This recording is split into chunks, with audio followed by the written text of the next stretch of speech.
It wasn't a very pleasant conversation. He came up to me with his hand out, I think, at the airport, wanted to shake hands. And I think I'm trying to remember, I know I wrote about it in my book.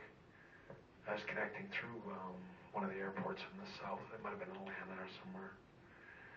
But I just remember I was so mad at him, but I didn't know what to say to him. I was like, Earl, get away from me. Just stay away from me. I have nothing to say to you.